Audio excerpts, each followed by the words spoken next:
What if I told you that on a regular Friday night, driving home from Florida, my husband and I disappeared, not off the map, but out of reality itself?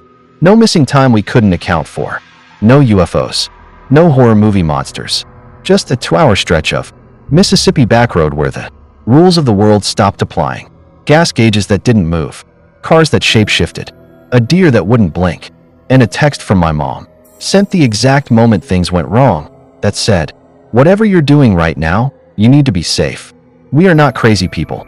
I'm a science teacher. My husband works in the trades. We've driven dark roads all over this country our whole lives. But nothing prepared us for what happened between Jackson and Tunica, Mississippi. Let me set the scene. My husband and I are newlyweds. We just wrapped up a visit with family in Florida, and we're driving our nearly brand new F-250 back home to Northwest Missouri, a 17-hour haul. We decided to break it up and spend the night in Tunica. Easy plan. Long drive. Nothing unusual. We're both from rural Missouri. We've lived in Atchison, Kansas, a city that paranormal researchers literally call the portal to the devil. We have driven down pitch-black country roads in thunderstorms, in blizzards at 3 a.m. We don't scare easy. We don't spook at shadows. That's what makes what happened so hard to explain. Somewhere around Jackson, Mississippi, our GPS suggested a shortcut off the highway. It was maybe 7:30, 7:45 in the evening.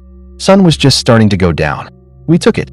Almost immediately, I said to my husband, "This town has bad energy." We were rolling through a place called Vaden. Small, quiet, the kind of place that feels like it's holding its breath. He agreed. We kept driving, and then the sun went down, and then things got strange. First, the gas gauge. Our truck is brand new.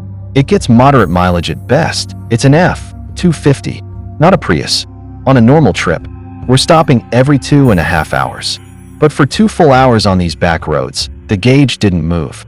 Sat at exactly 3/4 of a tank. Exactly. Like it was frozen. Then there was the power of suggestion. We started noticing that whatever we talked about appeared. We'd say the houses have no lights on, and the next house would have every single light blazing. We'd say we haven't seen any animals, and one would appear. It happened over and over, too many times to be coincidence. The cars. We barely saw any traffic on these roads, which was already odd for a Friday night. But the 2 times we did see cars, both times, it was the exact same thing. A string of 4 identical white SUVs, driving in perfect mechanical formation. Same spacing, same speed, like a convoy. And then, miles later, it happened again. The exact same string of cars, like the road had copy-pasted itself. One car had its hazard lights on. The moment we passed it, they switched off. And then there was the car following us. My husband watched it in the rearview mirror. One moment, it looked like a truck with LED headlights. Then it was a sedan with amber lights. Then back to a truck. No exits. No turnoffs. The same vehicle, changing.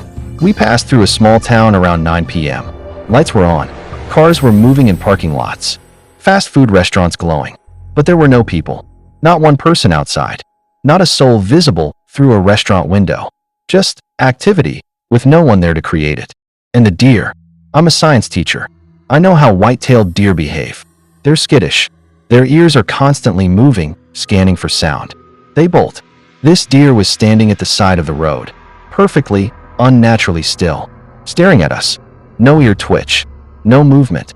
Its head looked wrong, too small, and it just stood there. Our senior dog, who has ridden on my lap across this entire country without complaint, could not settle down. He whined. He shifted. He was distressed for the entire 2 hours. And I had chills the whole time. Not cold chills, the kind that run through you when something in your gut is screaming that you are not safe. Like a light switch flipping, everything normalized. Animals appeared on the roadside. Other drivers were everywhere. The gas gauge started moving again. Businesses had people in them. My husband, who is one of the most level-headed men I have ever met, visibly relaxed, like something had released him. And my phone buzzed. Multiple times. A string of texts from my mom came in all at once. Texts that had been sent 2 hours earlier. The timestamp put them right at the moment we turned onto that shortcut. She said she had a sinking feeling, that she didn't know why, but she needed me to know that whatever I was doing, I needed to be safe. She had no idea where we were. We hadn't spoken in hours. When I called her, she told me she'd been sitting with this feeling for the whole 2 hours we were on that road. She said something just felt very wrong. I want to be transparent with you because I know how this sounds. I am a science educator. My husband works in the trades. We are devout Christians who also believe in science. We are not people who look for supernatural explanations. We look away from them first. We've talked about this for days. Could the gas gauge have been a glitch? Sure. Could the cars have been a coincidence? Maybe the first time. Could the deer have just been a weird deer? I guess.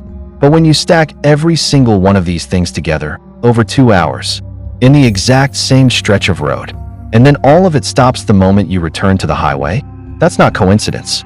That's a pattern. Mississippi has a long, strange history. Ley lines, folklore, reports, going back centuries of travelers, experiencing exactly this kind of distortion on certain back roads, particularly in the Delta region. I don't know if we crossed a ley line, a magnetic anomaly, or something no scientist has named yet. What I know is that we experienced it. And I believe, whatever it was, we were protected. If you've driven through rural Mississippi at night, especially between Jackson and Tunica, I want to hear from you. Drop your experience in the comments below, because I don't think we're the only ones. If this story gave you chills, hit that like button, because it helps more people find this channel. Subscribe if you want more real, first-hand stories from across America, no filler, no actors, just true accounts from people like us. And share this video with someone who loves a good mystery, or someone who's about to drive through Mississippi. Drive safe out there.